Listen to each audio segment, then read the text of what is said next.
Hello students, welcome back to our channel Crystal Maths.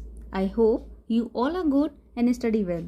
तो जैसा कि आपको पता है हम डिस्कस कर रहे हैं सैम्पल पेपर्स को क्लास 10th के लिए, ठीक है। और क्योंकि आपके एग्जाम्स आने वाले हैं तो ये सैम्पल पेपर आपको बहुत अच्छे से प्रैक्टिस करा देंगे कि आपको किस तरीके से अपने एग्जाम पेपर को अटेम्प्ट करना है। तो जनरल इंस्ट्रक्शन में आप पैटर्न जानते हो, तो हम इस पर टाइम वेस्ट नहीं करेंगे, हम डायरेक्टली क्वेश्चन को स्टार्ट करेंगे। So let's get started. सबसे फर्स्ट है सेक्शन नंबर ए। अब सबसे अगर हम फर्स्ट क्वेश्चन देखें तो फर्स्ट क्वेश्चन देखिए क्या कह रहा है कि the sum of the fifth and ninth term of an AP is 30 if it's 25th term is 3 times it's 8th term, then find the AP. तो ये क्वेश्चन आपको अर्थमेटिक प्रोग्रेशन से दिया गया है। चलो इसको सॉल्व करते हैं।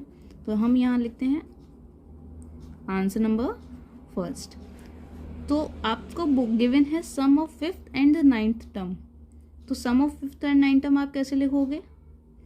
फिफ्थ टर्म को हम रिप्रेजेंट करेंगे A5 प्लस नाइन्थ टर्म को हम रिप्रेजेंट करेंगे AN, और ये आपको गिवन है 30, ठीक है। अगर हम सेकेंड इन्फॉर्मेशन पे देखें तो 25th term is 3 times it's 8th term. तो सेकेंड इन्फॉर्मेशन हमको दे रखी है कि 25th टर्म जो है यानी A25 किसके इक्वल है?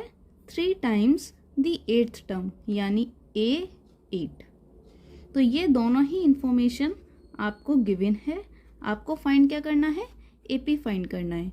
एपी आप जानते हो टर्म कैसे होते हैं, first term, second term, third term and so on चलता जाता है, जिसमें से फर्स्ट टर्म को हम रिप्रेजेंट करते हैं ए से, और हर एक टर्म में कुछ कॉमन डिफरेंस एड ऑन होता जाता है। तो हम सेकेंड टर्म को लिखते हैं a plus D, third term हो जाएगा a plus 2d and so on, ये सीरीज चलती जाएगी। तो सीरीज को फाइंड करने के लिए हमें एक a की वैल्यू पता होनी चाहिए और एक कॉमन डिफरेंस d की वैल्यू। तो अब इन दोनों की वैल्यूज हम निकालेंगे इन दोनों ही इक्वेशन से। तो चलो स्टार्ट करते हैं। यहाँ पे A5 है, आपको पता है जनरल टर्म हम रिप्रेजेंट करते हैं AN से। AN is equals to A plus n-1d। तो यहाँ से बताओ A फिफ्थ टर्म कितना आ जाएगा? A हमें पता नहीं है तो एज इट इज ही लिखा रहने दिया। n की वैल्यू 5 है तो 5 - 1 4d। अब ऐसे ही करके आप A9 निकाल लीजिए। A9 को हम लिख सकते हैं A plus 8d। In the same way A25 will be A plus 24d and A8 will be A plus 7d। अब अगर हम इस फर्स्ट इक्वेशन को देखें तो यहाँ पे अकॉर्डिंग टू इक्वेशन फर्स्ट हम क्या लिख सकते हैं कि A प्लस 4d प्लस, यानी ये फिफ्थ टर्म हो गया, इसमें एड ऑन करना है नाइन्थ टर्म यानी A plus 8d and this will be equals to 30। जब आप सॉल्व करोगे तो ये मिल जाएगा 2A plus 12d equals to 30। यहाँ से आप कॉमन ले लीजिए 2, तो A प्लस 6d और जब 2 डिवाइड में जाएगा तो ये आ जाएगा 15। तो फर्स्ट इक्वेशन आपके पास एक ये वाली हो गई, तो इसको हमने नेम दिया इक्वेशन नंबर A, ठीक है। अब हम सेकंड इक्वेशन को सॉल्व कर लेते हैं। सेकंड इक्वेशन कौन सी? ये वाली, सेकंड वाली। तो अब यहाँ पे गिवन है A 25th टर्म यानी A प्लस 24d किसके बराबर है? 3 times of A 8th term यानी A प्लस 7d। जब आप सॉल्व करोगे तो आपको मिल जाएगा ये 24d, this is 3A, 7 3 21d। A term को एक तरफ ले लीजिए, D वाले टर्म्स को एक तरफ। तो यहाँ पे जब आप ले जाओगे तो ये हो जाएगा 2A, 21 में से -24 होगा तो माइनस का 3D इक्वल्स टू 0। तो ये इक्वेशन आपके पास आ गई सेकेंड, तो हमने इसको नेम दे दिया B। अब हम इस A और B को साइमल्टेनियसली सॉल्व करेंगे। तो हम यहाँ लिखते हैं solving equation A and B। चलो इसको भी जल्दी से सॉल्व कर लेते हैं। तो हमारे पास इक्वेशन है A plus 6d equals to 15 and second equation है 2A minus 3d equals to 0। अब आप इसको एलिमिनेशन से चाहो तो उससे कर लीजिए, अदरवाइज आप सब्स्टिट्यूशन मेथड भी यूज़ कर सकते हो। हम यहाँ पे एलिमिनेशन कर रहे हैं तो हम काम करते हैं सेकंड इक्वेशन को 2 से मल्टीप्लाई कर देते हैं। तो यह इक्वेशन कैसे हो जाएंगी, ये हो जाएगा a + 6d = 15। 2 से मल्टीप्लाई करने के बाद 4a - 6d = 0। अब आप इसको सॉल्व करोगे तो देखो इससे 6d से -6d कैंसिल, आपके पास रह गया 5a = 15। तो यहाँ पे a की वैल्यू आ जाएगी 3। जैसे ही a की वैल्यू आ गई, आप किसी भी इक्वेशन में चाहो तो इसमें या इसमें सब्स्टिट्यूट कर दो। तो अगर हम यहाँ पे करें तो 3d किसके बराबर हो जाएगा, 2a के। d बराबर हो जाएगा 2a/3 और a की वैल्यू जैसे ही आप 3 रखोगे तो 3 से 3 कैंसिल, d की वैल्यू आपके पास आ जाएगी 2। अब a की वैल्यू आ चुकी है, d की वैल्यू आपके पास 2 आ गई। तो अब हम यहाँ से अपनी सीरीज़ को निकाल सकते हैं। तो सीरीज़ क्या हो जाएगी, एक क्या टर्म था 3, कोमा a + d यानी 3 + 2, तो ये हो जाएगी 5। देन a + 2d, तो a + 2 × 2 यानी 3 + 4 एंड सो ऑन। तो ये सीरीज़ किस तरीके से बन गई, ये आपके पास आ गई 3, 5, 9 एंड सो ऑन। ये हो जाएगा आपके पास फाइनल आंसर। एक सेकेंड, ये 3 + 4 9 नहीं, ये हो जाएगा 7 एंड सो ऑन। इस तरीके से आपने फर्स्ट क्वेश्चन को बहुत ही इजीली सॉल्व कर लिया है।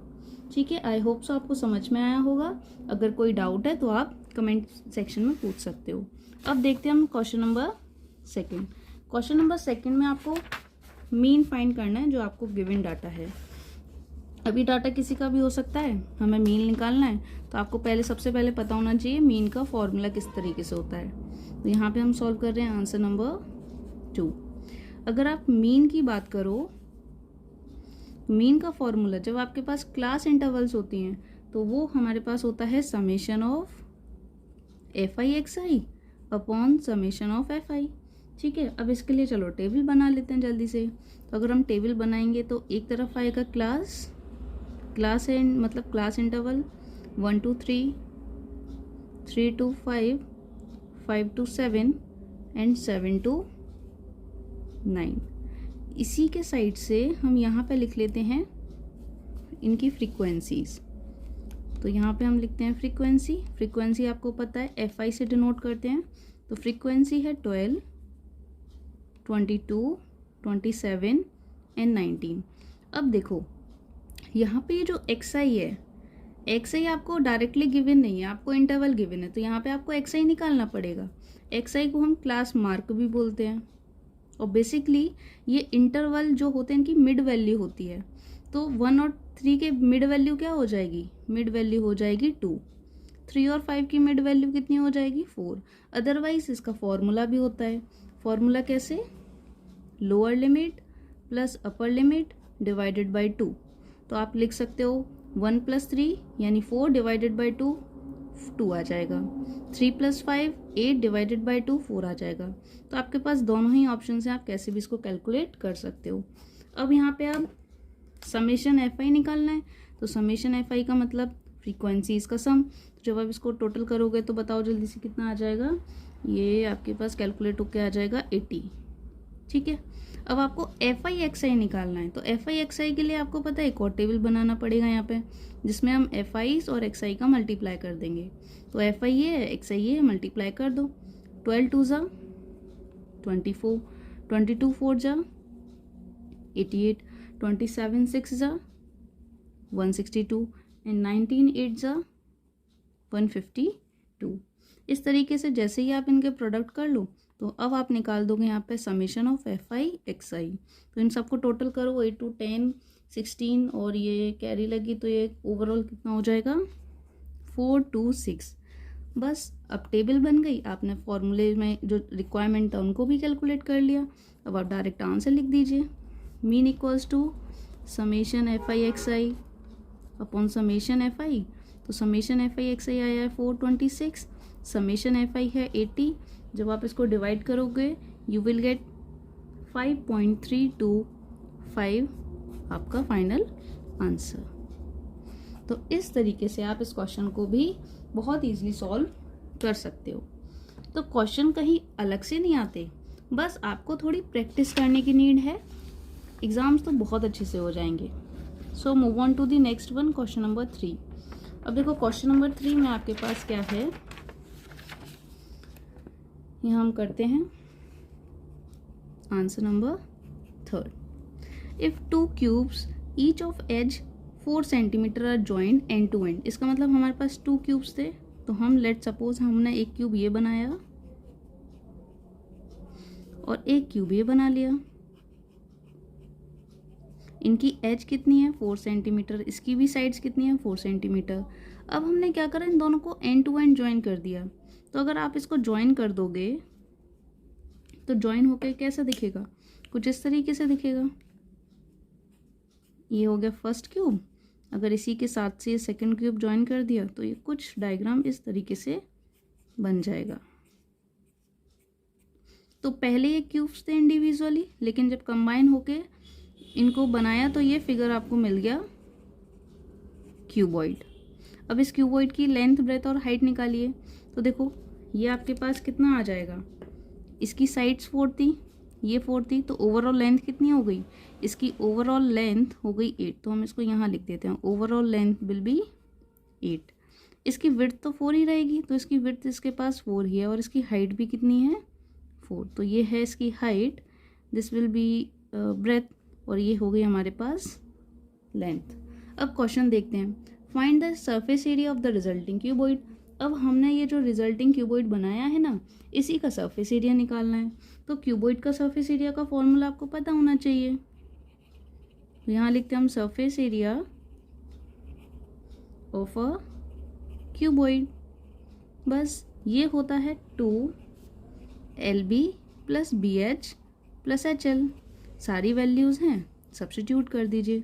लेंथ है 8, ब्रेथ है 4, प्लस 4 × 4 प्लस 4 × 8, ये आपके पास आ जाएगा ट्वाइस ऑफ 32 + 16 + 32।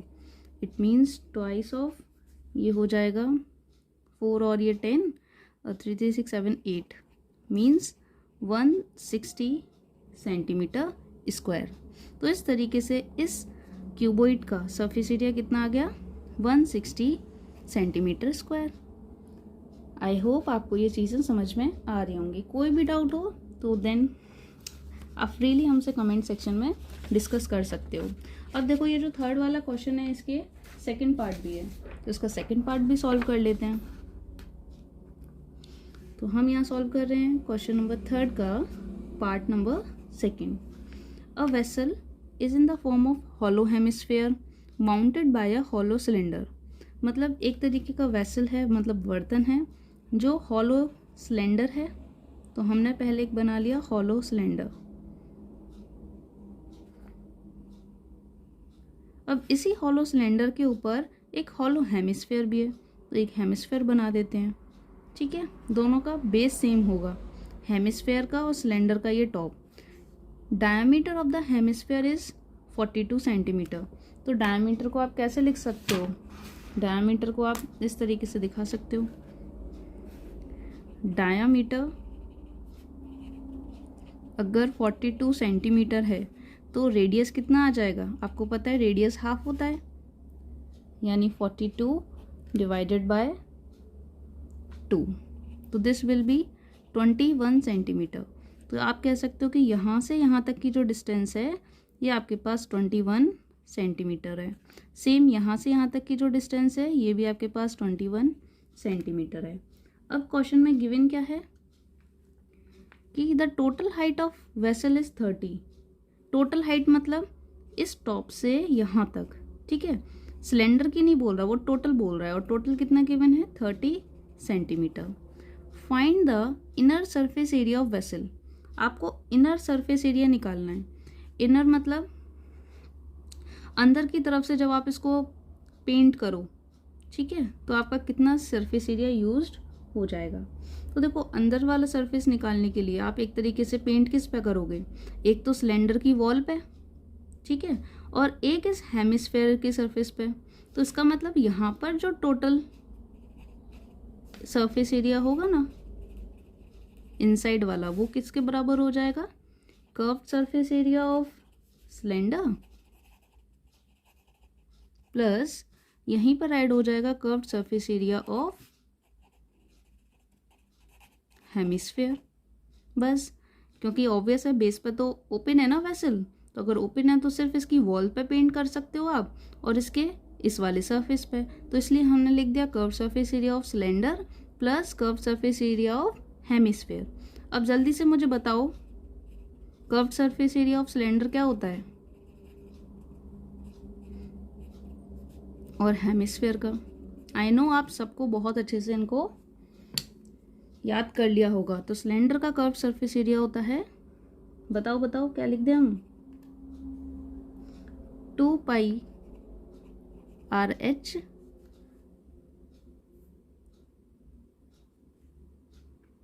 Plus 2πr²।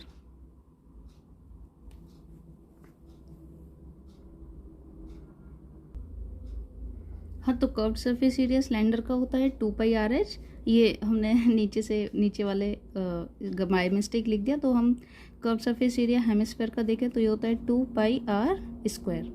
अब आप फॉर्मूले में सब्स्टिट्यूट कर दीजिए, तो फॉर्मूला किस तरीके से बन जाएगा, ये 2πRH प्लस 2πr²। यहाँ से आप 2πr कॉमन ले लीजिए, तो आपके पास क्या बचेगा, h प्लस आर। अब देखो ये वाली जो h है ये सिलेंडर की h है, ठीक है। इसका मतलब सबसे पहले तो हमें ये इसकी हाइट को फाइंड आउट करना पड़ेगा, हाइट कितनी हो जाएगी सिलेंडर की, क्योंकि हमारे पास तो ओवरऑल हाइट गिवन है। तो अब आप खुद बताओ कि ये इसकी रेडियस है, ठीक है। अगर ये रेडियस है तो ये वाली डिस्टेंस भी तो रेडियस ही है हेमिस्फेयर के लिए, तो अगर ये 21 तो ये वाली डिस्टेंस भी कितनी हो जाएगी, 21। अगर ओवरऑल 30 है, उस ओवरऑल 30 में से हेमिस्फेयर की लेंथ ही 21 है, तो रिमेनिंग सिलेंडर की हाइट कितनी रह गई, ऑब्वियस 30 - 21 विच इज़ 9 सेंटीमीटर। तो इस तरीके से आप सिलेंडर की हाइट भी निकाल सकते हो। अब बस आप सब्स्टिट्यूट कर दीजिए, तो आपको मिल जाएगा 2 पाई की वैल्यू 22/7, रेडियस कितना है 21 एंड हाइट है आपके पास सिलेंडर की 9 प्लस रेडियस 21। अब आप इसको सॉल्व कर लीजिए, तो 7 से ये 21 3 टाइम्स कैंसिल, मीन्स ये हो जाएगा 22 इंटू 3 2 + 6 एंड इंटू ये कितना हो जाएगा 30। जब आप इसको ओवरऑल सॉल्व करोगे तो आपके पास ये आ जाएगा 3960 सेंटीमीटर स्क्वायर। तो इस तरीके से आप इस क्वेश्चन को सॉल्व कर सकते हो, ठीक है। तो move on to the next one question है हमारा क्वेश्चन नंबर 4। अब क्वेश्चन नंबर 4 में आपको क्या फाइंड करना है, what is the distance between 2 parallel tangents to a circle of radius 4 centimetre. तो चलो पहले जो बोल रहा है उसको हम लिख लेते हैं। एक तो सर्कल है जिसकी रेडियस 4 सेंटीमीटर है, तो चलो जल्दी से एक सर्कल बना लेते हैं।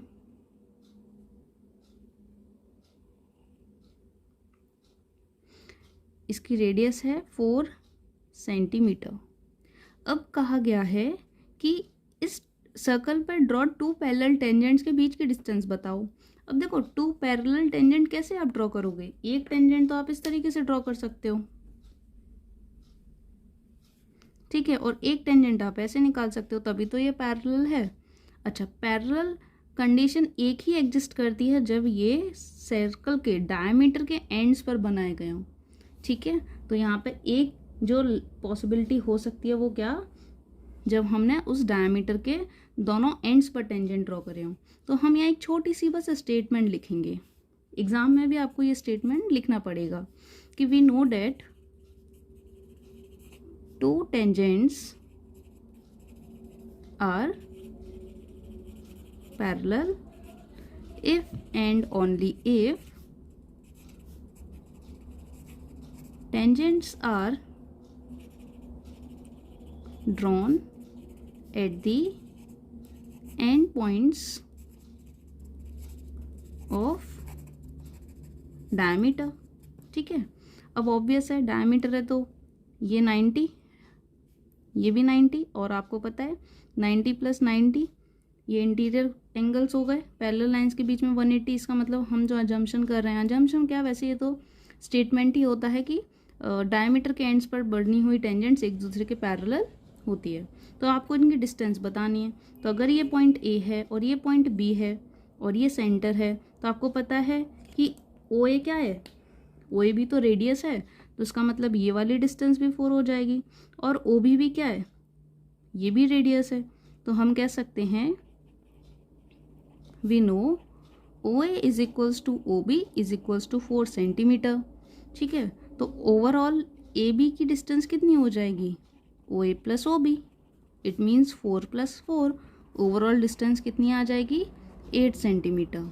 तो 8 सेंटीमीटर वो डिस्टेंस होगी जो इन टेंजेंट्स के बीच में एग्जिस्ट करेगी। तो इस तरीके से ये क्वेश्चंस भी बहुत जल्दी सॉल्व हो गया। तो आपने देखा कितने इजी क्वेश्चंस पूछे जाते हैं, बस थोड़ी तो प्रैक्टिस करनी पड़ेगी। So move on to the next one, question number 5। Question number 5 में देखो क्या कह रहा है, आपको टेबल गिवन है। ठीक है, इस बार आपको जो टेबल गिवन है उसका मोड गिवन है कि इस टेबल का मोड कितना है 65 और फ्रीक्वेंसीज हैं ये। ठीक है, अब इस फ्रीक्वेंसी में इन्होंने एक फ्रीक्वेंसी मिसिंग कर दी। अब इसी फ्रीक्वेंसी की वैल्यू हमें कैलकुलेट करनी है। तो देखो इसे कैसे हम करेंगे, क्योंकि आपके पास गिवन है कि मोड कितना है इस इंफॉर्मेशन का 65। आपको पता है मोड जिस इंटरवल में होता है वही इंटरवल को हम चूज करते हैं। तो 65 किस इंटरवल में लाई करेगा, 60 से 80 वाले इंटरवल में। तो हम कह सकते हैं कि 60 से 80 वाला इंटरवल हमारा चूजन इंटरवल होगा। और जिस भी इंटरवल को हम चूज करते हैं आपको पता है उसकी फ्रीक्वेंसी को हम F1 मानते हैं, उससे पहली वाली फ्रीक्वेंसी को हम F0 नाम देते हैं और उसके आगे वाली फ्रीक्वेंसी को हम F2 बोलते हैं। और आपको तो पता ही है मोड का फॉर्मूला क्या होता है, L + F1 - F0 divided by 2F1 - F0 - F2 and multiply by H, जिसमें L क्या होता है आपके पास, लोअर लिमिट, H है आपके पास क्लास साइज, और F1 F0 F2 आपने ये निकाल चुके हो। अब लोअर लिमिट कौन सी लोअर लिमिट, जिस भी इंटरवल को हमने सिलेक्ट करा है। ठीक है, कैसे सिलेक्ट करा, मोड की वैल्यू को देखते। तो हमारे पास लोअर लिमिट कितनी आ जाएगी, हम यहाँ लिख लेते हैं। हमारे लिए लोअर लिमिट है 60 और आपके पास हाइट यानी आपके पास क्लास साइज है, बताओ कितने का क्लास साइज है इंटरवल, 20 का। तो H की भी वैल्यू आ गई। बस अब तो आप इसे फॉर्मूले में सब्स्टिट्यूट कर दीजिए।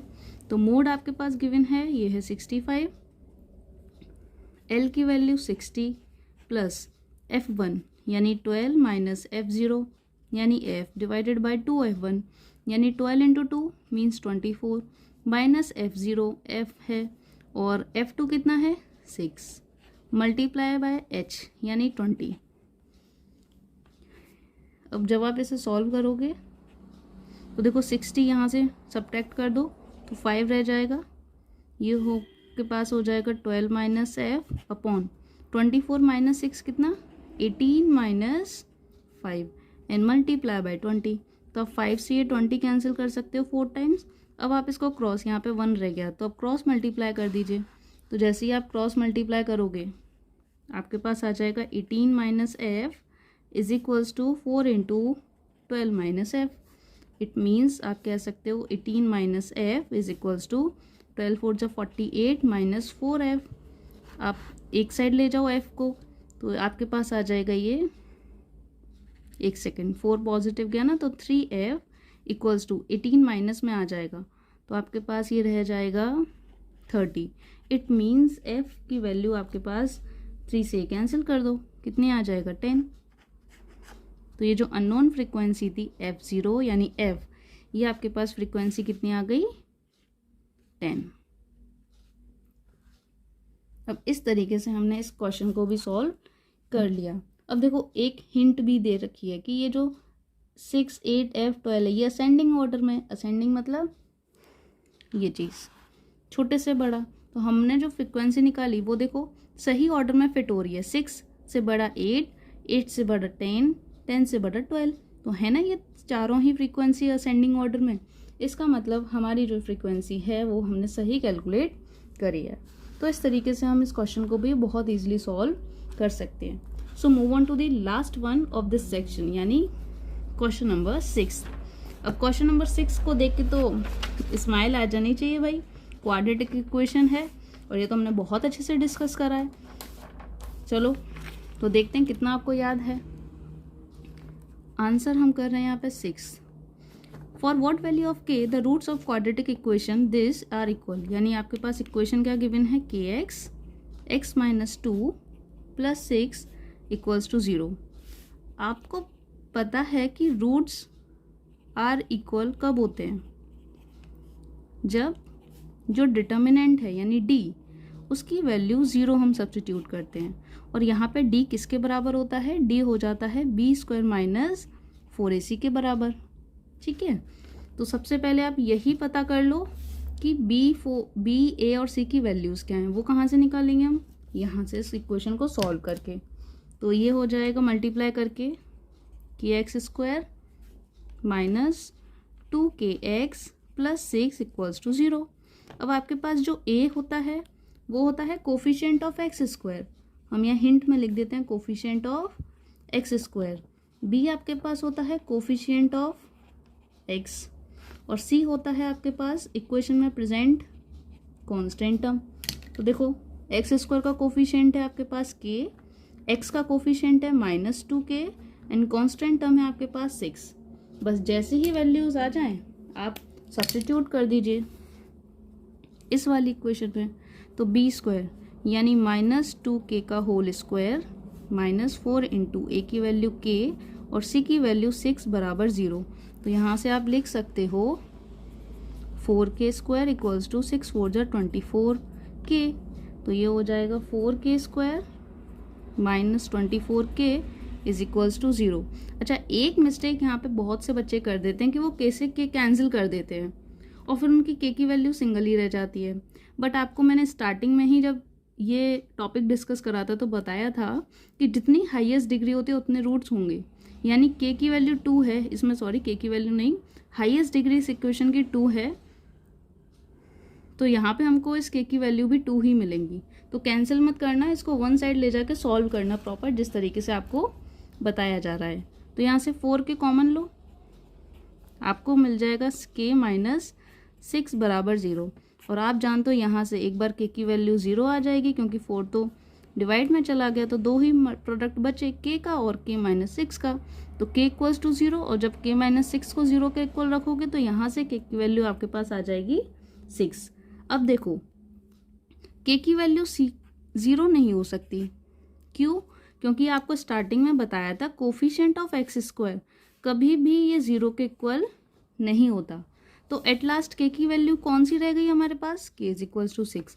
तो हम कह सकते हैं यहाँ पे k की जो वैल्यू है वो है 6। यही हमारा फाइनल आंसर होगा। इस तरीके से हम इस क्वेश्चन को टैकल करेंगे। तो अब क्वेश्चन नंबर 6 में एक और सेकंड पार्ट है, तो सेकंड पार्ट को भी सॉल्व कर लेते हैं। तो उसके बाद हमारे पास ये सेक्शन ही कंप्लीट हो जाएगा। तो हम यहाँ कर रहे हैं क्वेश्चन नंबर 6 का पार्ट सेकंड। इसको थोड़ा ऊपर से यहाँ शिफ्ट कर लेते हैं। आपको सिर्फ सॉल्व करना है x के लिए, तो जो इक्वेशन है उसको लिख लो। तो सॉल्व करने के लिए पहले आप एलसीएम लोगे, ये आपके पास आ जाएगा 16 minus x is equals to 15 upon x plus 1। यहाँ से आप क्रॉस मल्टीप्लाई कर दो, तो 16 minus x multiply by x plus 1 is equals to 15x। अब आपको पता है डिस्ट्रीब्यूटिव लॉ लगा के आपको मल्टीप्लाई करना पड़ेगा। तो 16 का एक बार मल्टीप्लाई x से होगा तो 16x, इस अगेन 16 का 1 से होगा तो ये 16, x का x से होगा तो माइनस एक्स स्क्वायर, x का 1 से होगा तो minus x is equals to 15x। बस अब एक्स स्क्वायर को पॉजिटिव लेके आ जाते हैं तो सेकंड साइड ले आते हैं, तो ये हो जाएगा एक्स स्क्वायर। यहाँ पे देखो 16x में से माइनस एक्स गया, 15x बचा, और जब ये 15x उधर जाएगा तो ये तो बिल्कुल कैंसिल ही हो जाएगा, है ना। तो 15x से कैंसिल हो गया ये वाला x और 16 बचा क्या 16। 16 को सेकंड साइड ले जाओगे तो माइनस का 16 इज इक्वल्स टू 0। इसका मतलब आप ये कह सकते हो कि ये तो बन गया एक्स स्क्वायर माइनस 4 का होल स्क्वायर। और ए स्क्वायर माइनस बी स्क्वायर क्या हो जाता है, ए माइनस बी और ए प्लस बी। यहाँ से आपके पास दो ब्रैकेट आ गए, यानी एक तो x माइनस बराबर 0 और एक x प्लस 4 बराबर 0। तो आप कह सकते हो कि x की वैल्यू एक एडजस्ट कर गई 4 और एक वैल्यू आ गई आपके पास x की -4। इस तरीके से आपने इसको सॉल्व कर लिया है। तो आई होप सेक्शन ए में कोई भी क्वेश्चन इतना डिफिकल्ट नहीं था जिसे आप इजीली सॉल्व ना कर पाओ। तो नेक्स्ट सेक्शन को स्टार्ट करते हैं। आई होप कोई भी थका तो नहीं होगा, ठीक है।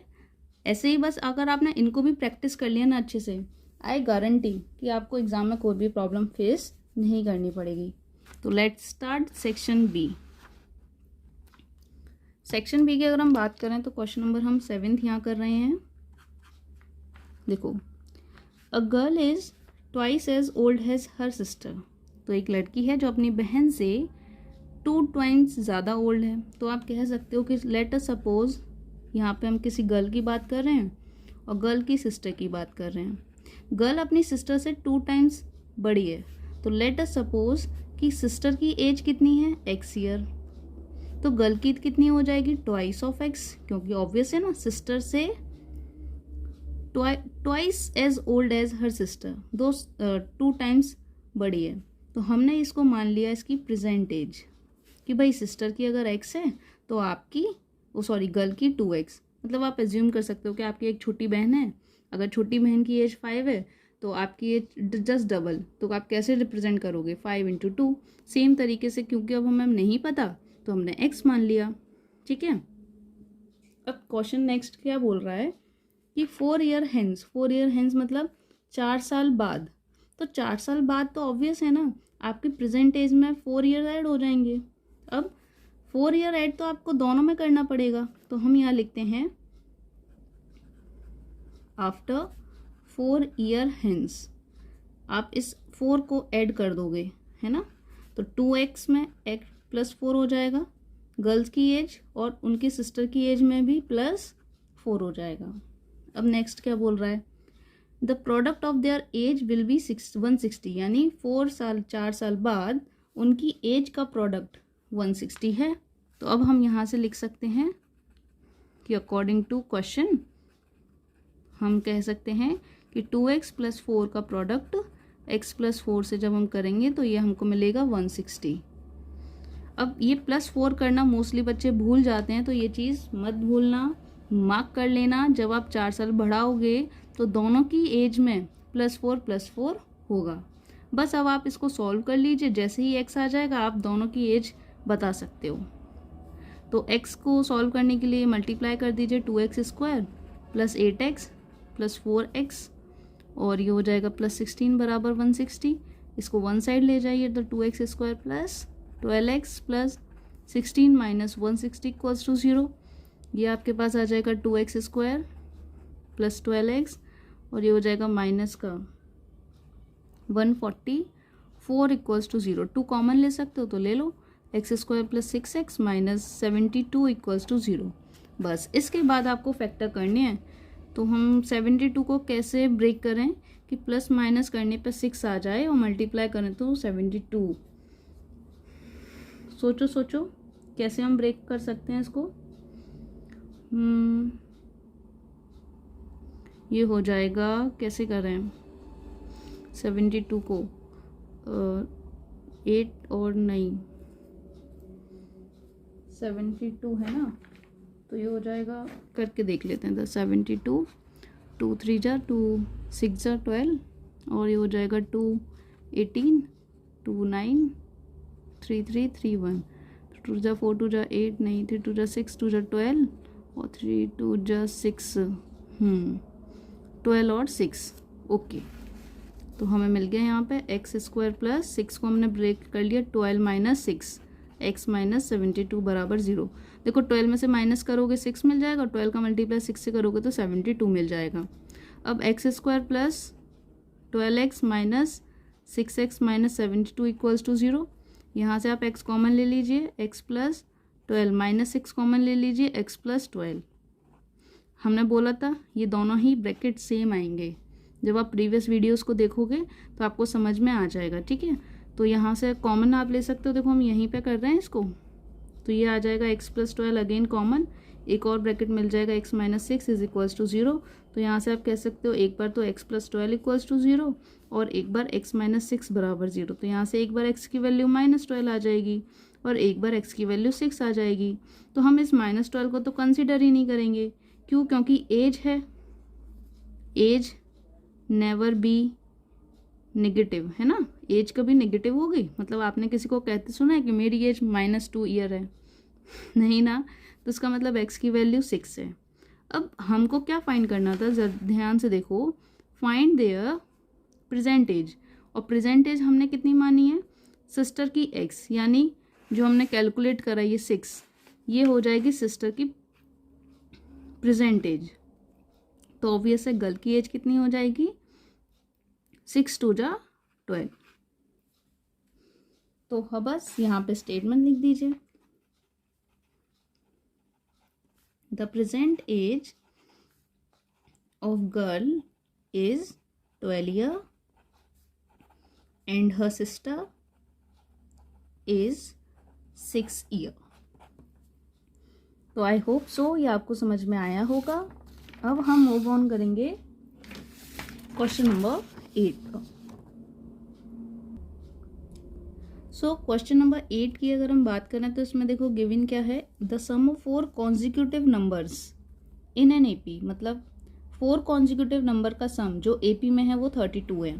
तो आप यहाँ पे एक चीज़ हम पहले ही बता देते हैं कि अगर आपको 3 कॉन्जिक्यूटिव टर्म लेने हैं, ठीक है, तो आप वैसे तो ले सकते हो a1 a2 a3, और आप a1 को a मान सकते हो, a2 को a + d मान सकते हो। लेकिन क्योंकि कैलकुलेशन हमको इजी रखनी है तो ये कुछ फिक्स्ड होते हैं कि हमें यही मानना है। जैसे 3 कॉन्जिक्यूटिव नंबर में आप हमेशा कोशिश करना कि a - d को फर्स्ट मानो, a को सेकंड, और थर्ड कॉन्जिक्यूटिव को मानो a + d। In the same way अगर आपको 4 कॉन्जिक्यूटिव नंबर्स बोले हैं, 4 कॉन्जिक्यूटिव नंबर्स, तो इस केस में आप क्या सपोज करोगे? a - 3d, a - d, a + d and a + 3d। मैंने फिर से बोला कि आप ले सकते हो a1 a2 a3 a4 और a + d, a + 2d, a + 3d, लेकिन वहाँ से इन टाइप के क्वेश्चंस को करने में कैलकुलेशन लेंदी हो जाती है। तो जब भी कॉन्जिक्यूटिव नंबर्स की बात करें 4 हो चाहे 3 हो, सॉरी, आप इन दोनों को ही कंसिडर करिएगा, ठीक है। तो क्योंकि क्वेश्चन में 4 कॉन्जिक्यूटिव नंबर हैं, हम इस वाली सीरीज को कंसिडर कर रहे हैं। क्या गिवन है? सम इसका 32 है। तो सम आप कैसे लिखोगे? a - 3d plus a - d plus a + d plus a + 3d, इन सब का सम कितना है? 32।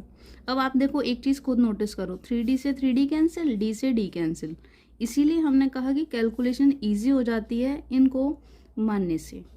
तो अब क्या रह गया? a यानी 4a = 32। तो यहाँ से a की वैल्यू देखो कितना जल्दी से आपके पास आ गई, 8। और अगर आप a + d, a + 2d, a + 3d लेते तो कैलकुलेशन लेंदी हो जाती, ठीक है। अब देखो नेक्स्ट इन्फॉर्मेशन क्या गिवन है कि the ratio of the product of first and the last term to the product of 2 middle terms, ratio दे रखा है पहला और लास्ट टर्म का मल्टीप्लाई का रेशियो किससे? मिडिल 2 टर्म से। तो हम देखो ये ऐसे लिख सकते हैं, ये हमारे पास फर्स्ट टर्म है, ये हमारे पास सेकंड टर्म, थर्ड और फोर्थ। तो ये फर्स्ट है तो ऑब्वियस है ये फोर्थ लास्ट वन होगा, तो हम इसको ऐसे रिप्रेजेंट कर दें। यहाँ पे रेशियो कितना गिवन है भाई? रेशियो देख लो, रेशियो आपके पास है 7:15, यानी आप कह सकते हो a - 3d फर्स्ट टर्म का प्रोडक्ट लास्ट टर्म, यानी a + 3d का रेशियो किससे? मिडिल 2 टर्म से, यानी a - d and a + d किसके बराबर है? ये 7:15, यानी 7/15। बस आप इसको सॉल्व कर लीजिए, सॉल्व करके आप d की वैल्यू निकाल लीजिए, तो आपके पास ये सीरीज आ जाएगी। d की सेल वैल्यू निकालने के लिए आपको पता है यहाँ पे क्रॉस मल्टीप्लाई करना पड़ेगा, है ना। तो उससे पहले आप देखो यहाँ फॉर्मूला लगा दो, a - b, a + b क्या हो जाता है? a² - b²। तो आप लिख सकते हो ए स्क्वायर माइनस बी की वैल्यू क्या है 3D, यानी 9D स्क्वायर अपॉन नीचे क्या हो जाएगा ए स्क्वायर माइनस डी स्क्वायर किसके बराबर 7/15। अब ए की वैल्यू तो आपको पता है 8 है, तो आप यहाँ सब्स्टिट्यूट कर दो। तो 8 का स्क्वायर कितना होगा 64 minus 9D square upon 64 minus D square बराबर 7/15। अब आप इसे क्रॉस मल्टीप्लाई कर दीजिए, ठीक है। तो जब आप इसको क्रॉस मल्टीप्लाई करोगे आपके पास ये आ जाएगा 15 multiply by 64 minus 9D square equals to 7 into 64 minus D square. तो आप यहाँ पे इसको मल्टीप्लाई कर लो। मल्टीप्लाई करने के बाद आपको जो रिमेनिंग मिलेगा वो मिल जाएगा आपके पास, ये हो जाएगा 15 4 जा 60, कैरी लगी 6, 15 6 जा 90 और 6 96 माइनस 15 9 जा 135 डी स्क्वायर इक्वल्स टू जो 28 7 6 जा 42 और 2 44 माइनस 7 डी स्क्वायर। जब आप कैंसिल करोगे तो यानी 960 में से माइनस हो जाएगा 448 और ये इधर प्लस में चला जाएगा, यानी 135 D square minus 7 D square. यहाँ पे आप इसको और फर्दर जब सॉल्व करोगे तो आपके पास कितना रह गया, ये हो गया 2, ये हो गया 1 और ये हो गया 5, किसके में से 128 डी स्क्वायर। और 128 डी स्क्वायर यहाँ से ये 4 टाइम्स कैंसिल हो जाएगा, तो यहाँ से आप कह सकते हो डी की वैल्यू कितनी आ जाएगी प्लस माइनस 2। तो आपके पास ए आ गया 8, डी आ गया प्लस माइनस 2। तो 4 कॉन्जिक्यूटिव नंबर्स आप बता सकते हो। पहला नंबर क्या था, फर्स्ट नंबर था हमारे पास a minus 3D, second number था हमारे पास a minus D, third number था हमारे पास a प्लस डी और फोर्थ नंबर था हमारे पास a प्लस 3D। बस आप इसको यहाँ पे इनकी वैल्यूज रख दीजिए तो आपको ये मिल जाएगा 8 माइनस डी की वैल्यू। अब डी की वैल्यू देखो आपको दोनों बार लेनी पड़ेगी, एक बार +2 और एक बार -2। तो हम यहाँ पे एक टेबल बना लेते हैं जहाँ पे हम दोनों वैल्यूज लेके चल रहे हैं। ए तो यहाँ पर 8 ही रहेगा, लेकिन यहाँ पे डी की वैल्यू हम लेके चल रहे हैं +2 और एक केस में ए 8 लेकिन डी की वैल्यू लेके चल रहे हैं -2। तो जब प्लस का 2 लोगे तो ये कितना हो जाएगा 3 2 जा 6 और यहाँ पे क्या हो जाएगा 8 माइनस -2 -3 यानी +6। यहाँ पे क्या बनेगी कंडीशन 8 - 2 और यहाँ बन जाएगी a + 2। यहाँ पे हो जाएगा 8 + 2, यहाँ पे हो जाएगा 8 - 2, ये हो जाएगा 8 + 6 और ये हो जाएगा 8 - 6। तो इसका मतलब आपके पास जो सीरीज आएगी वो कुछ इस तरीके से होगी। एक सीरीज तो मिलेगी आपको 4 2 इन एक सेकेंड 2 6 10 और ये हो जाएगा 14, ठीक है। और एक सीरीज आपको मिलेगी 14 10 6 और यहाँ से ये 4। तो इसका मतलब आपके पास दोनों ही वैल्यूज पॉसिबल हैं, या तो आपको असेंडिंग भी ले सकते हो या फिर आप डिसेंडिंग भी कर सकते हो। अब इन सभी टर्म्स का सम आपको करने पे 32 मिलेगा और जब आप इनका रेशियो लोगे फर्स्ट टर्म और लास्ट टर्म और मिडिल टू टर्म का तो वो आपके पास आ जाएगा 7:15, ठीक है। आई होप सो आपको ये चीज़ें समझ में आई होगी। So move on to the next question. अच्छा 8 क्वेश्चन का भी सेकंड पार्ट है तो चलो इसको भी कर लेते हैं।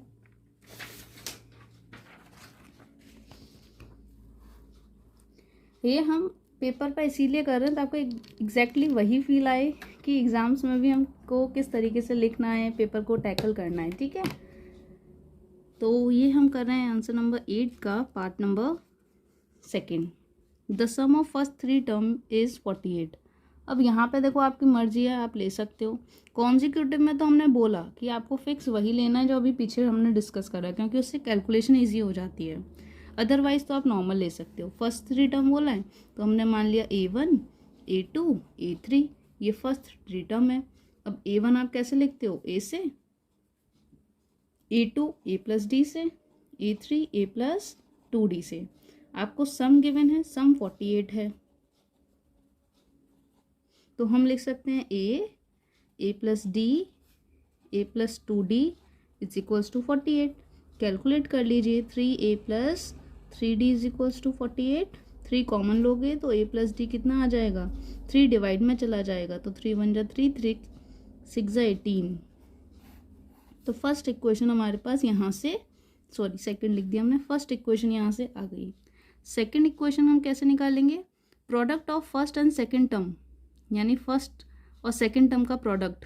तो हम यहाँ लिख लेते हैं, फर्स्ट टर्म का प्रोडक्ट सेकंड टर्म से एक्सीड है यानी बड़ा है, किससे बड़ा है, 4 times the third term. 4 times the third term कैसे लिखेंगे, 4a थर्ड, कितना बड़ा है 12, यानी इस बड़े में से जब आप इस छोटे वाले को माइनस करोगे तो ऑब्वियस है कितना आ जाएगा 12। ये आपके पास इक्वेशन नंबर सेकंड मिल जाएगी। यहाँ से जब आप इन दोनों को सॉल्व करोगे तो a और d की वैल्यू आपके पास आ जाएगी। तो चलो इसको सॉल्व करते हैं। तो a1 कितना है, a2 है आपके पास a प्लस डी, -4 a3 है a plus 2d equals to 12। तो यहाँ से आपके पास आ गया ये a square plus AD -4a, सही हो रहा है ना, ये कैलकुलेशन चेक करते जाना, ठीक है। और a प्लस डी, या फिर आप एक काम करो, इसको ऐसे ना सॉल्व करने की बजाय, क्योंकि ऐसे तो कॉम्प्लिकेटेड हो रहा है, ये AD मल्टीप्लाई में आ रहा है, इसको आप ऐसे करो, देखो इससे ज़्यादा इजी रहेगा। a प्लस डी की वैल्यू आ चुकी है ना हमारे पास, इसको डायरेक्टली यहाँ हम यूज़ करेंगे। तो हम पहले इसको एक बार लिख लेते हैं, a प्लस डी -4, इस a प्लस 2d को भी ऐसे ही कर लो, a प्लस डी, क्योंकि d प्लस डी भी तो 2d ही होगा, इज इक्वल्स टू 12। अब यहाँ पे आप डायरेक्टली वैल्यू रख सकते हो a प्लस डी की, यानी 16। तो a 16 -4 16 प्लस डी। अब इससे एक बेनिफिट पता है क्या हुआ, यहाँ पे जब हम मल्टीप्लाई कर रहे थे तो a स्क्वायर आ रहा था, a स्क्वायर मतलब एक क्वाड्रेटिक इक्वेशन, तो उसके झंझट में हमें नहीं पढ़ना, हम सिंपल लिखने वाले हैं अपनी कैलकुलेशंस को। तो यहाँ मिल जाएगा 16a minus 64 and minus 16d is equals to 12। तो यहाँ से आप कह सकते हो 16a माइनस 16d, 64 उधर प्लस में चला जाएगा, तो 4 और 2 6 और ये 76। 16 कॉमन अगर ले सकते हो तो ले लो यहाँ से, यहाँ कुछ मिस्टेक तो नहीं हुई है ना, 16a और ये हो जाएगा 64। अच्छा हाँ, यहाँ मिस्टेक हो गई, हमने 4d लिखना था, 16d लिख दिया, तो यहाँ पे है ये 4d। अब देखो यहाँ से 4 कॉमन ले सकते हो, 4 कॉमन लेते ये बचेगा 4a minus D is equals to 76। अब आप इसको 4 से कैंसिल कर सकते हो, तो 4 1 जा 4 और 4 9 जा 36, यानी एक इक्वेशन आ जाएगी 4a minus D is equals to 19। अब आप इस वाली इक्वेशन को और इस वाली इक्वेशन को साइमल्टेनियसली सॉल्व कर लीजिए, आपके पास सीरीज आ जाएगी। तो एक इक्वेशन थी आपके पास a plus D equals to 16, second equation मिल गई 4a minus D is equals to 19। देखो ये तो डायरेक्टली सॉल्व हो रहा है, d से ये कैंसिल, तो 5a किसके बराबर आ गया 35, यानी a की वैल्यू आपके पास आ गई 7। a की वैल्यू 7 आते ही तो d की वैल्यू कितनी आ जाएगी, a 7 रखो यहाँ पे, 7 इधर माइनस में जाएगा, तो d की वैल्यू आपके पास 9 आ जाएगी। जैसी 9 आ गई, अब बस आपको यहाँ पे a और d की वैल्यू रखनी है, आपके पास सीरीज आ जाएगी। तो सीरीज चलो हम यहीं लिख लें, आई होप सो आपको कोई प्रॉब्लम नहीं होगी। तो यहाँ पे ये जो AP सीरीज बनेगी, फर्स्ट टर्म हमारे पास a है, सेकेंड टर्म हमारे पास a प्लस डी है और थर्ड टर्म हमारे पास a प्लस 2d है। तो a है 7, a प्लस डी कितना हो जाएगा 7 प्लस 9 कितना मिल गया ये 16, और ये हो जाएगा 7 प्लस 9 2 जा 18, यानी ये मिल जाएगा आपको 25। तो जो सीरीज मिल गई 7 16 और 25 की। इस तरीके से आप इसको भी सॉल्व कर सकते हो। तो आई होप सो आपको मतलब मैंने तो पूरी कोशिश करी है कि आपको सिंपल लैंग्वेज में समझ में आ जाए। फिर भी अगर आपको कोई डाउट है तो आप हमसे कमेंट बॉक्स में डिस्कस कर सकते हो। अभी जो 9th वाला क्वेश्चन है ये कंस्ट्रक्शन से आ गया, और कंस्ट्रक्शन की वीडियोस हमने काफ़ी प्रैक्टिस कर रखी है, तो आप जिसको भी सीखना है वो कंस्ट्रक्शन आप वीडियोस को देख सकते हो, अदरवाइज हम यहाँ सॉल्व तो कर ही रहे हैं, तो एक बार और सीख लेते हैं कंस्ट्रक्शन। तो यहाँ पे हम करेंगे सॉल्व आंसर नंबर 19। देखो इसके स्टेप्स हम यहाँ नहीं लिखेंगे, स्टेप्स के लिए आप प्रीवियस जो हमने प्लेलिस्ट क्रिएटेड है कंस्ट्रक्शन पे वहाँ से आप हेल्प ले सकते हो, क्योंकि वहाँ पर हमने कई सारे क्वेश्चंस इसके करे हुए हैं। तो अगर आपको एक लाइन सेगमेंट ड्रॉ करनी है यहाँ पे, तो हमने लिख लिया यहाँ पे आपको ड्रॉ करनी है ए बी लाइन सेगमेंट, जिसकी लेंथ कितनी है 6.5 सेंटीमीटर। आपको डिवाइड करना है, डिवाइड किस रेशियो में करना है, डिवाइड करना है आपको 3:5 में इंटरनली, है ना। तो चलो सबसे पहले इसको ड्रॉ कर लेते हैं। तो ये ले लिया हमने स्केल। अब हम सबसे पहले फर्स्ट स्टेप होता है, इसमें जितने सेंटीमीटर की लाइन आपको गिवन है आप उसको ड्रॉ कर लीजिए। तो ये है 6.5, ये रहा 6.5। तो हमने इसको नेम दे दिया लाइन ए एंड लाइन ये point B. A B line draw हो गई। सेकेंड स्टेप में हम क्या करते हैं, एक एक्यूट एंगल बना लेते हैं, कोई भी बना सकते हो, तो हमने इससे एक एक्यूट एंगल बना लिया और इस रे को नेम दे देते हैं हम एक्स। ठीक है, अब देखो जो भी रेशियो होता है ना, आप इसको एक बार सम करके देख लो। 3 + 5 कितना आएगा 8, यानी आपको 8 आर्क्स इस लाइन पर बनाने हैं, और 8 आर्क्स का आप डिस्टेंस कुछ भी मेज़र कर सकते हो। तो हमने मान लिया हम इतने का 8 आर्क्स बनाएंगे। मुझे लाइन छोटी लग रही है तो हम इस लाइन को थोड़ा सा यहाँ पे बड़ा कर लेते हैं, ठीक है, इस तरीके से।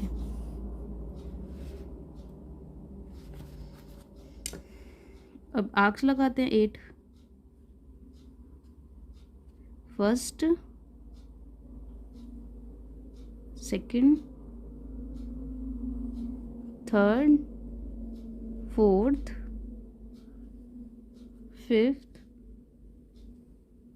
सिक्स्थ, सेवन और 8। देखो कहा था ना थोड़ी सी छोटी हमारे पास रह जाएगी, इसलिए हमने उसको पहले ही एक्सटेंड कर लिया। तो अब इसको हम नेम दे देते हैं, this is A1, A2, A3, A4, A5, A6, A7, A8, है ना। मार्किंग के बाद आपको पता है लास्ट पॉइंट को आपको ज्वाइन करना है बी से, तो हम यहाँ पे लास्ट पॉइंट को बी से ज्वाइन कर देते हैं। अब क्योंकि 3:5 है, तो आपको अब थर्ड वाली आर्क से, ये जो फर्स्ट रेशियो है ना, इस वाली आर्क से आपको एक और लाइन ड्रॉ करनी है जो कि इस BX लाइन के पैरेलल होगी। तो इसको पैरेलली शिफ्ट करो, कहाँ पे लिया हो, A3 पे, और इसको अगेन यहाँ पे ज्वाइन कर दो। ध्यान रखना ये वाली जो लाइन है वो इसके पैरेलल होनी चाहिए। अब जैसे आप ड्रॉ करोगे ये AB पे C पॉइंट पे मीट करेगा, और ये जो C पॉइंट होगा ये इस पूरी लाइन को 3:5 में डिवाइड कर देगा। तो इस तरीके से आप यहाँ पे इस लाइन को डिवाइड कर सकते हो। आई नो थोड़ा कंस्ट्रक्शन क्लीन नहीं है, तो उसके लिए सॉरी, बट आप एक बार और प्रैक्टिस करोगे तो ये बहुत अच्छे से समझ में आ जाएगा। अदरवाइज प्लेलिस्ट क्रिएटेड है, वहाँ पे हमने काफ़ी सारे क्वेश्चंस इस लाइन को डिवाइड करने पे बनाए हैं, तो आप उनको एक बार ज़रूर देखिएगा, ठीक है। तो move on to the next question, that is last one of this section B, यानी क्वेश्चन नंबर 10th।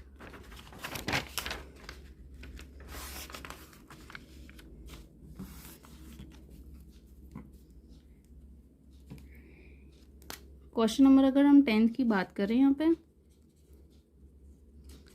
तो ये हाइट एंड डिस्टेंस से लग रहा है मेरे को, तो देखते हैं। On a straight line passing through the foot of tower. हाँ देखो एक फुट ऑफ टावर है, तो हमने एक टावर सबसे पहले बना लो। एक स्ट्रेट लाइन है, उस स्ट्रेट लाइन पर 2 पॉइंट्स, एक पॉइंट C और एक पॉइंट D। 1.4 मीटर की डिस्टेंस पर है और सेकंड पॉइंट 16 मीटर की डिस्टेंस पर है। दोनों ही पॉइंट से जो एंगल ऑफ एलिवेशन है, यानी एक एंगल ऑफ एलिवेशन ऐसे बनेगा और एक एंगल ऑफ एलिवेशन ऐसे बनेगा, इन दोनों के एंगल कॉम्प्लीमेंट्री हैं। कॉम्प्लीमेंट्री एंगल्स आपको पता है ना, कॉम्प्लीमेंट्री सप्लीमेंट्री एंगल्स वो होते हैं जिनका सम 90 डिग्री होता है। तो लेट अस सपोज कि अगर ये एंगल थीटा है तो ये वाला एंगल ऑब्वियस है 90 माइनस थीटा होगा, क्योंकि दोनों का सम कितना है, देख लो करके, सम करो तो थीटा से थीटा कैंसिल, क्या रह जाएगा 90। तो अगर एक 90 है तो दूसरा क्या होगा 90 माइनस थीटा। आपको फाइंड करनी है कि इस टावर की हाइट कितनी होगी, यानी इसको हम h मान लेते हैं, ये आपको कैलकुलेट करनी है। तो चलो, ये परपेंडिकुलर है, ये बेस है, यानी सारे ही ट्राइंगल्स में हमें परपेंडिकुलर और बेस की ज़रूरत है। तो इसको हम नेम दे देते हैं, एक A और ये नेम दे देते हैं O। तो आपके पास दो ट्राइंगल आ जाएंगे, इन ट्राइंगल AOC और एंड इन ट्राइंगल AOD। ठीक है, AOC और AOD। आप 10 का यूज़ कर सकते हो क्योंकि हमें रिलेशन परपेंडिकुलर और बेस में चाहिए, है ना। तो ये 10 थीटा कितना हो जाएगा यहाँ पे, परपेंडिकुलर एज, बेस कितना है यहाँ 4, और यहाँ पे 10 थीटा, थीटा कितना है यहाँ पे 90 माइनस थीटा, किसके बराबर, परपेंडिकुलर यानी एज अपॉन बेस 16 यानी ये। तो यहाँ से देखो ये कितना हो गया, 10 theta is equals to h upon 4 as it is लिखा रहने दो। 10 90 माइनस थीटा क्या हो जाता है, कॉट थीटा। तो इसको इक्वेशन फर्स्ट मानो और इसको इक्वेशन सेकंड। अब इसको सॉल्व करने के लिए हम क्या करेंगे, इक्वेशन फर्स्ट में मल्टीप्लाई कर देंगे इक्वेशन 2। तो आपके पास आ जाएगा 10 theta multiply by cot theta और h upon 4 multiply by h upon 16। अब आप जानते हो 10 थीटा इंटू कॉट थीटा तो 1 होता है, तो हम इसको लिख सकते हैं 1 is equals to H square upon 16 4 जा 64। यहाँ से एच स्क्वायर की वैल्यू कितनी आ जाएगी 64, यानी h की वैल्यू आ जाएगी आपके पास प्लस माइनस 8। अब ऑब्वियस है नेगेटिव तो होगी नहीं हाइट, तो हम कह सकते हैं कि the height of tower is 8 centimetre. I hope so ये भी आपको बहुत अच्छे से, सॉरी सेंटीमीटर नहीं है, मीटर में आएगा क्योंकि ये डिस्टेंस मीटर में दे रखी है ना। तो 8 मीटर, तो इस हाइट की, इस टावर की हाइट कितनी हो गई 8 मीटर। इस तरीके से ये सेक्शन बी भी हमारा कंप्लीट होता है। अब लास्ट सेक्शन पर रह गए हम, यानी सेक्शन नंबर सी। तो चलो इसको भी जल्दी से कर लेते हैं finish. So move on to the last section that is C. इसमें हमें 11th क्वेश्चन हम करेंगे। Let's start. यहाँ पे हम कर रहे हैं आंसर नंबर 11th। ठीक है, तो क्वेश्चन क्या कह रहा है, the angle of elevation of the top of a hill eight the foot of tower. यानी यहाँ पे एक हिल है, तो सबसे पहले हम बना लेते हैं एक हिल, और एक फुट ऑफ द टावर है, उसको हम ज्वाइन कर लेते हैं क्योंकि सेम ग्राउंड लेवल पे होंगे। तो अगर हम इसको हिल मान रहे हैं और इसको टावर, तो हम कह सकते हैं कि the angle of elevation of the top of the hill, top of the hill का angle of elevation at the foot of the tower कितना है, टावर के फुट से 60 degree. And the angle of depression from the top of the tower, top of the tower देखो ये होगा। अब depression है तो हम कैसे निकालते हैं, इस लाइन ऑफ साइड से, है ना, हिल के फुट पे ये एंगल 30 डिग्री दे रखा है, तो आपको पता है ऑटोमेटिकली ये वाला एंगल भी कितना हो जाएगा 30 डिग्री, क्योंकि ये ऑल्टरनेट एंगल्स हो जाएंगे। ठीक है, क्योंकि ये पैरेलल लाइंस हैं। तो इस तरीके से हमने इसको डायग्राम को ड्रॉ कर लिया है। अब अगर नेमिंग कर दें तो ये A, B, C और ये D। आपसे पूछा क्या है कि अगर टावर की हाइट 50 मीटर है, यानी ये तो टावर है, यानी इसकी हाइट अगर 50 मीटर है, तो आप कैलकुलेट कर दीजिए हाइट ऑफ द हिल क्या होगी। यानी इसको मान लेते हैं हम h, इस h की वैल्यू हमें फाइंड आउट करनी है। तो हाइट एंड डिस्टेंस में मेन हम कैसे वर्क करते हैं, जैसे ही हम ट्राइंगल्स देखते हैं, राइट एंगल ट्राइंगल्स, उनमें रिलेशन सेटअप कर देते हैं जो भी हमारे पास गिवन इन्फॉर्मेशन है। तो यहाँ पे देखो दो ट्राइंगल हैं, in triangle ADP and in triangle हम ले सकते हैं एक ABC। अगर देखो सबसे पहले ABC की बात करो तो यहाँ पे रिलेशन हमको किस में निकाल सकते हैं, ये हाइट और इस बेस में। तो हम लिख सकते हैं 10 30 इज इक्वल्स टू परपेंडिकुलर, यानी हाइट है 50, बेस AB है तो AB को एज इट इज़ यहीं पे लिख देते हैं। 10 30 की वैल्यू होती है 1/√3 is equals to 50 upon AB, यहाँ से ए बी की वैल्यू कितनी आ जाएगी 50√3। तो आपके पास ये डिस्टेंस आ गई 50√3। अब सेकंड वाले डायग्राम में लगा दो, तो यहाँ पे भी वही परपेंडिकुलर और बेस कौन सा रिलेशन आ जाएगा 10 का, यानी 10। अब एंगल कितना है 60 डिग्री, परपेंडिकुलर h, बेस कितना 50√3, 60 की वैल्यू होती है √3 is equals to h upon 50√3। Cross multiply करते ही h की वैल्यू कितनी हो जाएगी 50 इंटू √3 इंटू √3 यानी 50 इंटू 3 डेट इज़ 150 मीटर। तो इस तरीके से आपने बहुत ईजिली इस हिल की हाइट को कैलकुलेट कर दिया, डेट इज़ 150 मीटर। तो आई होप सो आपको ये बहुत अच्छे से समझ में आ गया होगा। So move on to the next question भी देखो, इसमें ऑप्शन है तो उसको भी कर लेते हैं, हाइट एंड डिस्टेंस से ही है।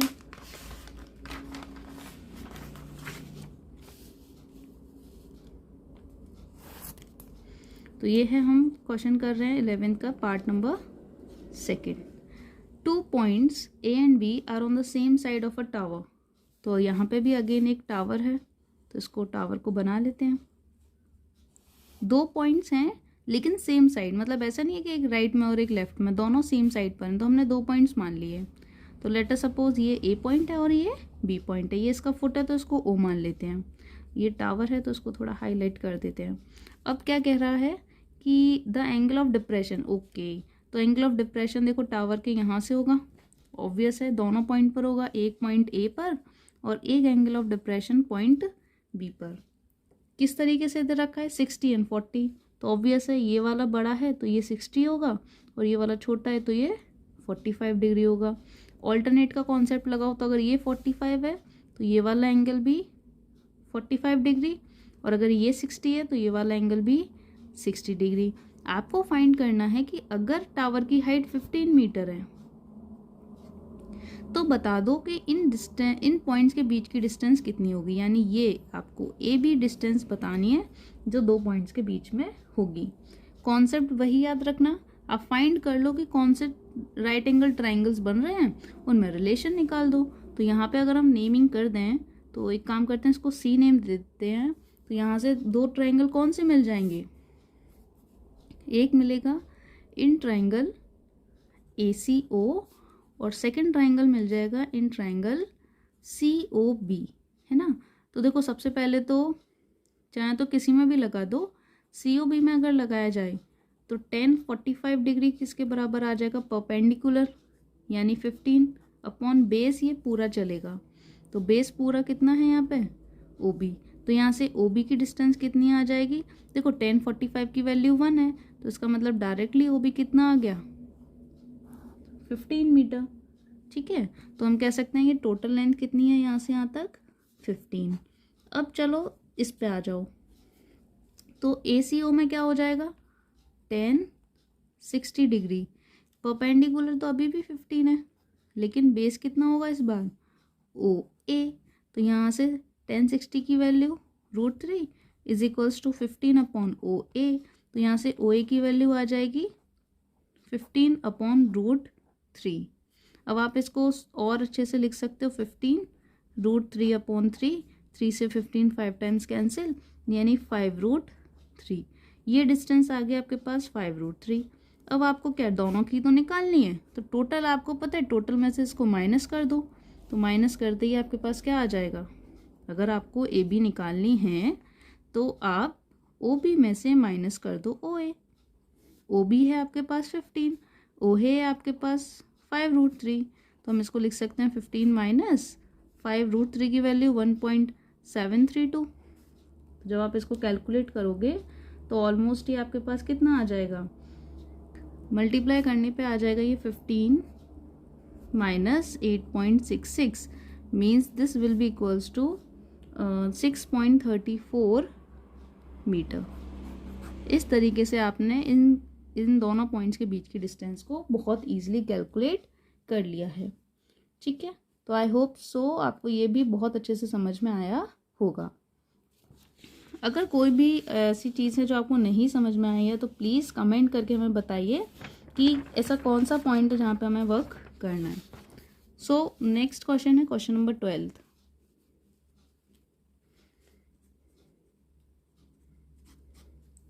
Raman made a model shaped like a cylinder with two cones attached at its two end by using a thin aluminium sheet. Okay, Raman है जिसने एक मॉडल बनाया है, आप सबने भी मॉडल बनाए होंगे अपनी क्लासेस में।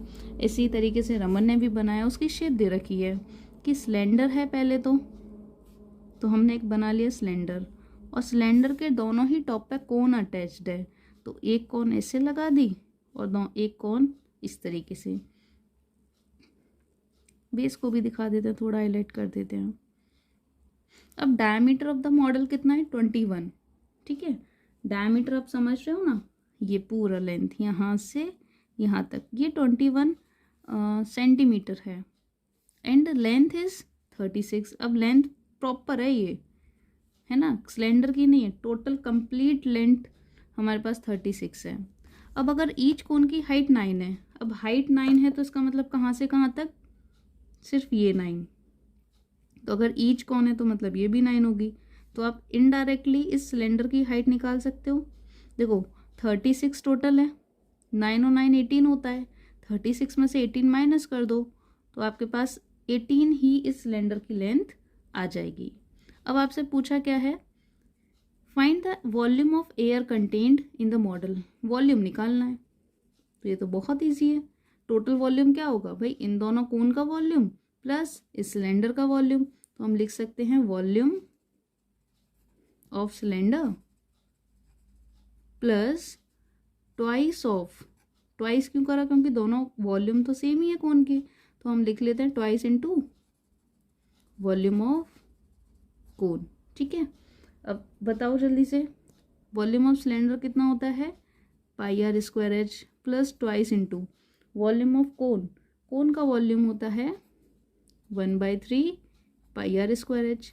अब बस ये याद रखना कि वॉल्यूम ऑफ सिलेंडर में ये जो एच है ये सिलेंडर की हाइट है, और वॉल्यूम ऑफ कोन में ये जो एच है ये हमारे पास कोन की हाइट है, ठीक है। तो इन दोनों में कंफ्यूज मत होना, आप चाहो तो इसको H1 और H2 कर सकते हो। तो H1 हमारे पास सिलेंडर की हाइट है और H2 हमारे पास कोन की हाइट है। बस यहाँ पे आप वैल्यू सब्स्टिट्यूट कर दीजिए, तो सब्स्टिट्यूट करते हैं, चलो 22/7। रेडियस कितनी है, तो देखो रेडियस डायमीटर की हाफ हो जाएगी, तो हम लिख सकते हैं 21/2 इंटू 21/2।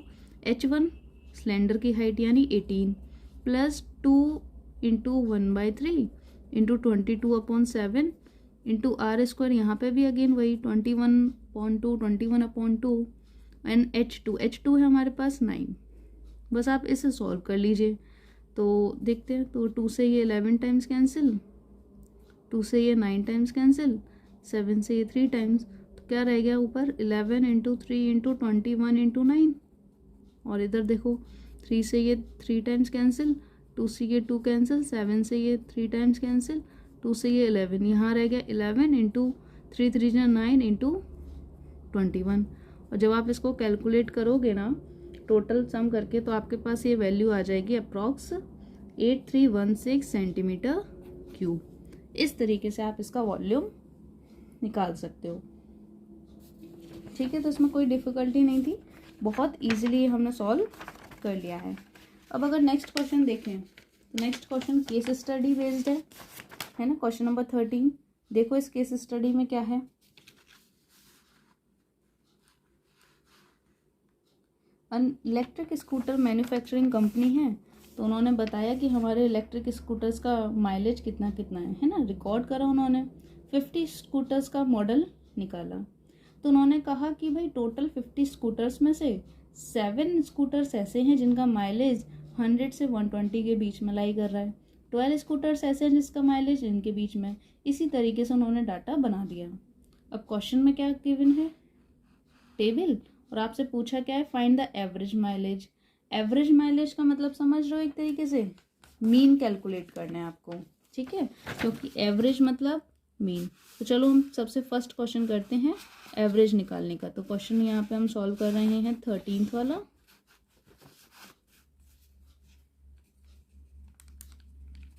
जिसमें हम फर्स्ट पार्ट सॉल्व कर रहे हैं, जिसमें हमको निकालना है एवरेज माइलेज। एवरेज माइलेज एक तरीके से मीन है, एवरेज मतलब मीन ही होता है, और मीन का फॉर्मूला आपको पता है summation of F I x I upon summation of F I. तो एफ आई क्या है, नंबर ऑफ ये एफ आई है आपके पास। अब एक्स आई नहीं है, तो एक्स आई आपको पता है इन इंटरवल के बीच की मिड वैल्यू होती है, क्लास मार्क होता है। तो जल्दी से हम इसको निकाल लेते हैं। तो क्लास हम यहाँ लिखते हैं, इसके साइड में हम यहाँ ड्रॉ कर लेते हैं इनकी फ्रीक्वेंसी, और फ्रीक्वेंसी के बगल में हम ड्रॉ कर लेते हैं class mark, that is X I. ठीक है, फिर हमें कैलकुलेट करना पड़ेगा यहाँ पे एफ आई एक्स आई। तो ये है हमारे पास एफ आई। क्लास साइज है 100 to 120, 120 to 140, 140 to 160 and 160 to 180। Frequency है 7, 12, 18 एंड 13। तो देखो एक्स आई क्या है, मिड वैल्यू हो जाएगी, तो मिड वैल्यू लिख लेते हैं। इन दोनों की मिड वैल्यू 110, यहाँ पे आ जाएगा 130, यहाँ आ जाएगा 150, यहाँ आ जाएगा 170। एफ आई एक्स आई यानी फ्रीक्वेंसी और एक्स आई का मल्टीप्लाई करना पड़ेगा। तो 7 का मल्टीप्लाई 110 से होगा तो 770 हो जाएगा।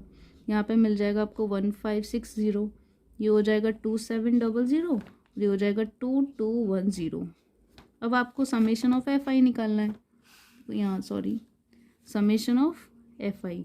तो जब आप इसको सम करोगे तो 8 और 2 10, 20, 30 और ये 40 और ये 50 हो जाएगा यहाँ पे। अब आप यहाँ पे समेशन निकाल लो एफ आई एक्स आई का समेशन, और ये ओवरऑल आपको मिल जाएगा 7240। बस दोनों की वैल्यू आ गई है, फॉर्मूले में सब्स्टिट्यूट कर दो। तो फॉर्मूले में आप जैसे ही सब्स्टिट्यूट करोगे यानी 7240 डिवाइडेड बाय 50, 0 से 0 कैंसिल, 724 को डिवाइड करना है नॉर्मली 5 से, तो आपके पास ये आ जाएगा 144.8 किलोमीटर पर चार्ज। जो भी यूनिट आपको यहाँ गिवन है वही यूनिट आप यहाँ लिख दीजिए। तो इस तरीके से हमने माइलेज निकाल लिया कि ऑन एन एवरेज कितना माइलेज दे रही हैं स्कूटर्स, 144.8 किलोमीटर्स का। ठीक है, सो लास्ट क्वेश्चन अब हम देखते हैं। लास्ट क्वेश्चन में आपसे कैलकुलेट करवाया जा रहा है find the mode value, model value. ठीक है, तो मॉडल वैल्यू भी निकाल देते हैं। मॉडल वैल्यू निकालना है ना, देखो टेबल आपके पास गिवन है, तो यहाँ हम कर रहे हैं सेकंड पार्ट 13 का। आपको निकालना है मॉडल वैल्यू। तो आपको डायरेक्टली फॉर्मूला आप तो बहुत अच्छे से आपको याद हो गया होगा, क्योंकि काफ़ी सारे क्वेश्चंस यहाँ से रिपीट हो रहे हैं। तो इसका फॉर्मूला होता है एल प्लस, जल्दी बताओ क्या हो जाएगा यहाँ पे, ये हो जाएगा L plus F1 minus F0 upon twice of F1 minus F0 minus F2 and multiply by H, जहाँ पे L है आपके पास लोअर लिमिट और H है आपके पास क्लास साइज। अब देखो हम जानते हैं, क्योंकि गिवन डाटा जो भी आपके पास गिवन है ना, इसमें सबसे ज़्यादा वैल्यू फ्रीक्वेंसी किसकी है, फ्रीक्वेंसी 18 है।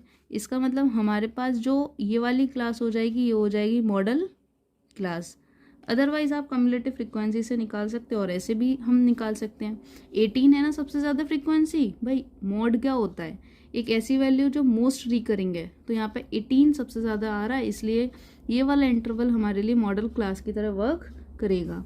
अब आपको पता है इसकी फ्रीक्वेंसी हो जाती है F1, इससे पहली वाली F0, इस फ्रीक्वेंसी के बाद वाली F2, और ये जो 140 है ये 140 हो जाएगा लोअर लिमिट यानी L। और क्लास साइज आप बता सकते हो इसमें से, तो क्लास साइज हमारे को दिख रहा है दोनों में डिफरेंस कितना है 20 का। बस सारी वैल्यूज आ गई, आप सब्स्टिट्यूट कर दीजिए।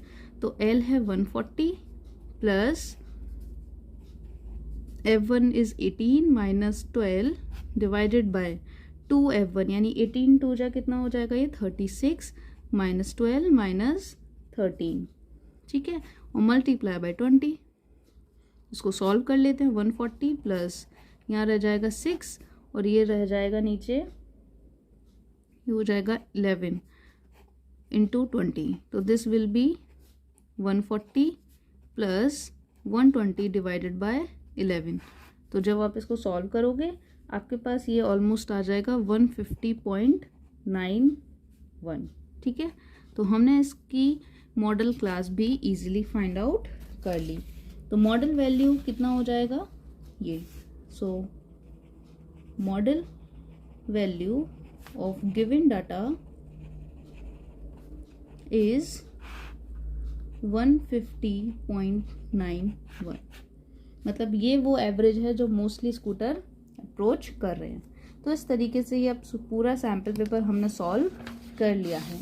आई होप सो ये सैम्पल पेपर आपने बहुत अच्छे से समझा होगा, प्रैक्टिस करी होगी, है ना। इसी तरीके से हम और भी वीडियोस में इनको प्रैक्टिस करेंगे ताकि डायरेक्टली आपको पता चले कि एग्ज़ाम्स को कैसे टैकल करना है। सो अगर आपको वीडियो पसंद आई हो तो प्लीज़ अपने फ्रेंड्स के साथ भी इसको शेयर करिए, और अगर कोई ऐसी चीज़ है जो इम्प्रूवमेंट की रिक्वायरमेंट है तो उसको भी आप कमेंट बॉक्स में हमसे कह सकते हो। सो तब तक के लिए हैप्पी लर्निंग।